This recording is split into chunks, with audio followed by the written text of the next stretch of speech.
ಕಲಬುರಗಿ ಜಿಲ್ಲೆಯಲ್ಲಿ ಈಗಾಗಲೇ ಸಾಕಷ್ಟು ಏನು ನದಿ ಪ್ರವಾಹದಿಂದ ಸಾಕಷ್ಟು ಜಮೀನುಗಳು ಸಾವಿರಾರು ಎಕರೆ ಜಮೀನುಗಳು ಈಗಾಗಲೇ ನೀರಲ್ಲಿ ಮುಳುಗಿರುವಂತದ್ದು.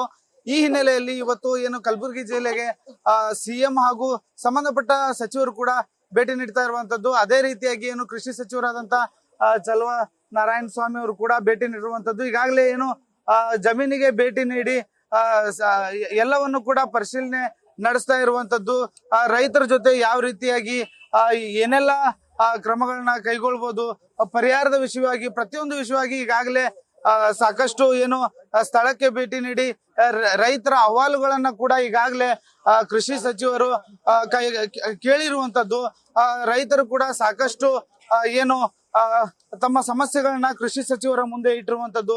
ಏನೆಲ್ಲ ಬೆಳೆಗಳು ಹಾಳಾಗಿವೆ ಅಷ್ಟೇ ಅಲ್ಲದೆ ಏನು ತಮ್ಮ ಸಮಸ್ಯೆಗಳ ಬಗ್ಗೆ ಏನು ರೈತರು ಈಗಾಗಲೇ ಕೃಷಿ ಸಚಿವರ ಮುಂದೆ ಏನು ಅಳಲನ್ನ ತೋಡ್ಕೋತಾ ಇರುವಂತದ್ದು. ಅವರ ಒಂದು ಬೆಳೆ ಹಾನಿ ಬಗ್ಗೆ ಸಮಗ್ರವಾಗಿ ಏನು ರೈತರು ಈ ಬಗ್ಗೆ ಕೃಷಿ ಸಚಿವರ ಬಗ್ಗೆ ಹೇಳ್ತಾ ಇರುವಂತದ್ದು. ನೀವೀಗ ದೃಶ್ಯಗಳಲ್ಲಿ ನೋಡ್ತಾ ಇರ್ಬೋದು ಯಾವ ರೀತಿಯಾಗಿ ರೈತರು ತಮ್ಮ ಬೆಳೆಯನ್ನ ಕಳೆದುಕೊಂಡು ಏನು ರಸ್ತೆಗೆ ಬಂದಂತ ಪರಿಸ್ಥಿತಿಯಲ್ಲಿ ಬಂದಿದ್ದಾರೆ. ಈಗ ನಮ್ ಜೊತೆ ಸಚಿವರು ಇದ್ದಾರೆ, ಅವ್ರ ಜೊತೆ ಮಾತಾಡ್ಸುವಂತ ಪ್ರಯತ್ನ ಮಾಡೋಣ. ಸರ್, ಇವತ್ತು ರೈತರ ಜಮೀನುಗಳಿಗೆ ಭೇಟಿ ಕೊಟ್ರಿ. ಕಲಬುರಗಿ ಜಿಲ್ಲೆಯಲ್ಲಿ ಸಾಕಷ್ಟು ಹಾನಿ ಆಗಿದೆ, ಏನ್ ಹೇಳ್ತೀರಿ ಸರ್? ಈಗ ಹಾನಿ ಆಗಿದೆ. ನಮಗೆ ಮಾನ್ಯ ಮುಖ್ಯಮಂತ್ರಿಯವರು ಅದಕ್ಕೋಸ್ಕರ ರೆವಿನ್ಯೂ ಮಂತ್ರಿ, ನಾನು, ಇಲ್ಲಿ ಜಿಲ್ಲಾ ಉಸ್ತುವಾರಿ ಸಚಿವರುಗಳೆಲ್ಲರೂ ಬಂದಿದ್ದೀವಿ.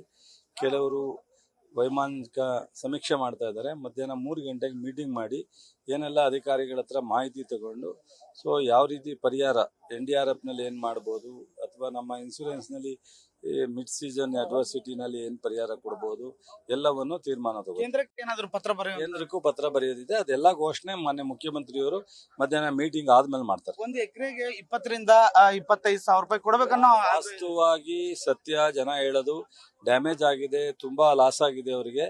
ಅದಕ್ಕೆ ಪರಿಹಾರ NDRF ಗಿಂತ ಹೆಚ್ಚುವರಿ ಪರಿಹಾರ ಕೊಡಬೇಕಾಗತ್ತೆ. ಅದನ್ನ ಕೇಂದ್ರ ಸರ್ಕಾರಕ್ಕೂ ಸಹ ಒಂದು ವಿಶೇಷ ಪ್ಯಾಕೇಜ್ ಅನ್ನ ಘೋಷಣೆ ಮಾಡ್ಲಿಕ್ಕೆ ಒತ್ತಾಯ ಮಾಡ್ತಕ್ಕಂಥದ್ದನ್ನ ಆಲೋಚನೆ ಮಾಡ್ತಾ ಇದ್ದೀವಿ. ಮಧ್ಯಾಹ್ನ ಮುಖ್ಯಮಂತ್ರಿಯವರು ಘೋಷಣೆ ಮಾಡ್ತಾರೆ. ಕೃಷಿ ಸಚಿವರು, ಜಿಲ್ಲಾ ಉಸ್ತುವಾರಿ ಸಚಿವರು ಎಲ್ಲ ಬೆಂಗಳೂರಲ್ಲೇ ಕೂರ್ತಾರೆ, AC ರೂಮ್ ಅಲ್ಲಿ ಕೂರ್ತಾರೆ, ಜವಾಬ್ದಾರಿ ಅನ್ನೋದಿಲ್ಲ ಅನ್ನೋದು ಆರೋಪವನ್ನ ವಿಜೇಂದ್ರ ಅವರು ಬೆಳಗ್ಗೆ ಮಾಡಿದ್ರು. ಪಾಪ ವಿಜೇಂದ್ರಗೆ ಏನು ಎಕ್ಸ್ಪೀರಿಯನ್ಸ್ ಇಲ್ವಲ್ಲ. ವಿಜೇಂದ್ರಂಗೆ ಏನು ಗೊತ್ತು? ಏನಾದ್ರು ಒಂದು ಹೇಳ್ಬೇಕಲ್ಲ ಹೇಳ್ತಾರೆ.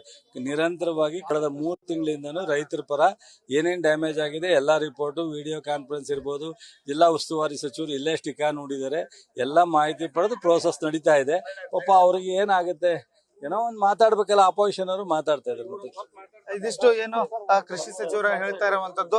ಈಗ ಏನು ಮಧ್ಯಾಹ್ನದ ನಂತರ ಒಂದು CM ನೇತೃತ್ವದಲ್ಲಿ ಒಂದು ಸಭೆ ನಡೆಯಲಿದೆ. ಅದಾದ ಮೇಲೆ ಪರಿಹಾರ ಎಷ್ಟು ಕೊಡ್ಬೇಕು, ಎಷ್ಟು ಹಾನಿಯಾಗಿದೆ ಅನ್ನೋದ್ರ ಬಗ್ಗೆ ಸಂಪೂರ್ಣವಾಗಿ ವಿವರವನ್ನ ಕೊಡ್ತೇವೆ ಅನ್ನೋ ಮಾತನ್ನು ಕೂಡ ಈಗ ಹೇಳ್ತಿರುವಂತದ್ದು. ಕ್ಯಾಮ್ರಾ ಪರ್ಸನ್ ಶರಣು ಜೊತೆ ವಿನೋದ್ ಇಚ್ಚಂಗಿ, ನ್ಯೂಸ್ ಫಸ್ಟ್, ಕಲಬುರಗಿ.